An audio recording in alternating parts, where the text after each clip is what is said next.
First question here in the third row. Hey, Steph, congratulations on your career high in the playoffs. My question for you is you played over 100 games without Clay, or 100 games with Clay. Talk to us about not having him tonight and kind of how that impacted the game. I mean, any injury in the playoffs is tough, but especially a guy like Clay who's been so durable his whole career, and especially in the playoffs, and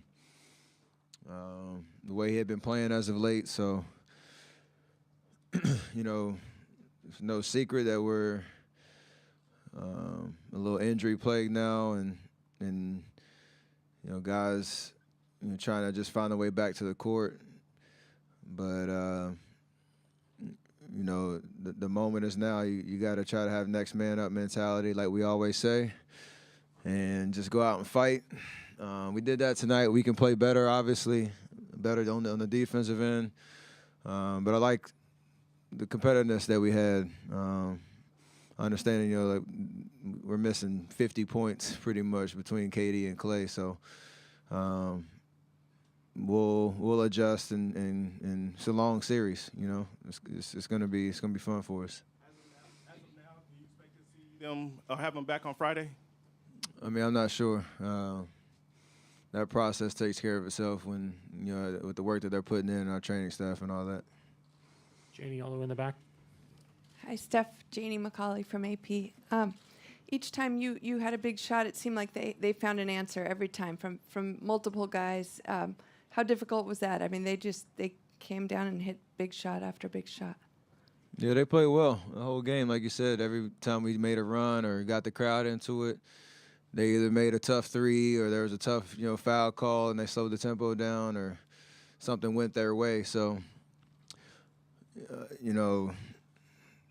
it's just how it goes sometimes. You have to tip their cap to all the guys that made pivotal plays in the right times.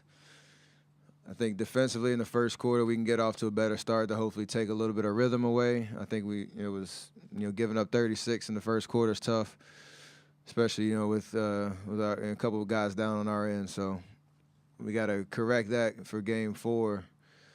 But like you said, they played well. They deserve to win tonight. In The Guardian, Steve Kerr told us before the game tonight that Clay was desperate to get on the court. What was his reaction when the training staff told him that he couldn't play? What was that like to witness? I didn't see it actually, so I don't really know if there were any fireworks or anything like that. But Clay was, like you said, he was giving it everything he had to be out there tonight.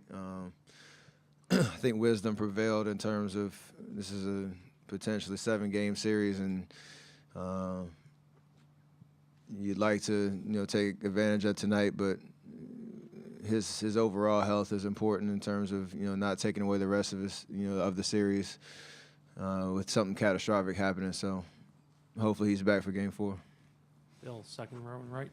Hey, Steph. Phil Barber, Santa Rosa Press Democrat. With Clay out, it looked like you were pretty aggressive right from the start. Did you have a little extra sense of urgency in terms of scoring as opposed to times when maybe you would distribute if you had all of your pieces on the floor? For sure. Yeah. I'll ask a follow-up. It looked like they had very physical defense against you. I know you're used to that, especially in the playoffs. Anything different that they were doing? Were they any more physical than you're accustomed to? Not really. After 2 games, you start to get a feel of what's available on that end of the floor. Just trying to make the right reads, and for the most part, not even myself, just we were aggressive getting into the paint and swinging the ball. We were a little rushed early, but we were just trying to create good offense. And, I think this is the 3rd game in a row we scored 109. It's just a matter of our defense. And we can't fall into the trap of thinking, offense alone is going to win us, another championship. Or letting that end of the floor affect our defense. And that'll be the biggest adjustment for us Game 4, all across the board. In the center. CJ Peterson, San Francisco Examiner, right back here. Steph, right here. In game 2, you guys got a pretty, good breakout game from DeMarcus. But tonight you kind of seemed to have a little bit of regression. Kind of got exploited defensively in the block. Only was 1 for 7 from the floor. What did you see from his game, and what do you see? Would you like to see him do differently moving forward in game 4 and beyond? There's nothing different he should do. Just continue to play with confidence, and it was a rough go in terms of when he had the ball in his hands. There were some calls that were a little iffy, honestly, in terms of him being aggressive in the paint and not be able to finish for a lot of different reasons. Defensively, it's all 5 guys being on a string, and that's something we pride ourselves on. 1 guy, 2 guys aren't gonna do the job by themselves, and we can help cover each other. So, like any great player, if you have a rough game, that resiliency to bounce back and the confidence to know that you can still go out there and impact the game. That's something that he'll bring, and we all will follow suit for sure. Mark here in the front. Hey, Steph, Mark Medina, Bay Area News Group. Not only did you have a lot of points tonight, but it looked like you were involved with a lot of hustle plays. I was wondering if you could take us through your approach with that. Just competitiveness and trying to play till the buzzer. It's the finals. Whatever you try to do to win the game. So nothing special, to be honest. It's just trying to make the right play. Give everything you got. Sacrifice your body when you have the opportunity. There are guys on our team that do that on a nightly basis. Tonight just happened to be in a losing effort. So got to keep that same mentality and just play a full 48 like we're accustomed to doing. We'll do last 3 in the back corner, Mark, and then over here. Josh Lewenberg, TSN. Steph, you saw a lot of Fred VanVleet in the second half tonight, as well as in the series and in the regular season meeting. What does he do defensively to challenge you?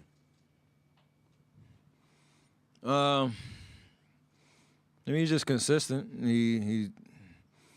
They usually try to, have him press up full court, try to make me work. I just try to, make the simple decision, continue to, try to get downhill in the paint, and honestly, the way that they load their defense, in transition sometimes, or even in the half court, he knows he has help behind him, so he can be a lot more aggressive on the ball, and they give him the freedom to do that. But like tonight, from the start, I felt like I could get to where I wanted to go on the floor. It's just a matter if you make or miss or make the right play, distributing the basketball, and that'll continue the rest of the series. So I know they got bodies that they can throw at me, whether it's him, Danny Green, Kyle Lowry at times, and they have help, behind them. Just got to be aggressive like I've been, try to make the right play, and we live with the shots that I take. Mark in the third row. Steph, Mark Schwartz, ESPN. Kyle Lowry seems to be a barometer for how the Raptors play. In what sense was that true tonight and in this series? He's such a smart basketball player, and he controls a lot of the pace for them. Nights where he gets it going scoring-wise, he can make it tough on you because they do have a lot of weapons around, and they like to space the floor. He has the ball in his hands a lot as a distributor, but when he can turn it on, putting the ball in the basket, it's just, that much tougher. So, he made shots tonight, and you tip your cap to him because, he was willing to take them, and we just got to know where he is on the floor, just be able to, use length and send bodies at him, make him try to play in the crowd. But I think historically speaking in the playoffs, when he plays well, they usually go. And we got to do something about it. Last question on standing on the Steph left. Jai Lu from the World Journal. Coach mentioned that you guys work very hard in the fourth quarter, even though they got a big lead. You guys, forced the turnover and got rebounds. How proud are you of you guys tonight? I mean, we fought, but we lost. So we got to go back to the drawing board and just recalibrate for Game 4. It's kind of been like a roller coaster type of series these first 3 games, and I like the things that we saw tonight that we can make adjustments on and protect home court, on Friday. So we're gonna compete no matter what happens. You can count on that. So just got to execute and play smarter. And no matter who's out there on the floor, do what you got to do to win. It's the finals, man. Opportunity for us to get back in the series on Friday and take it from there. Thank you, Steph. This concludes the session in here for tonight.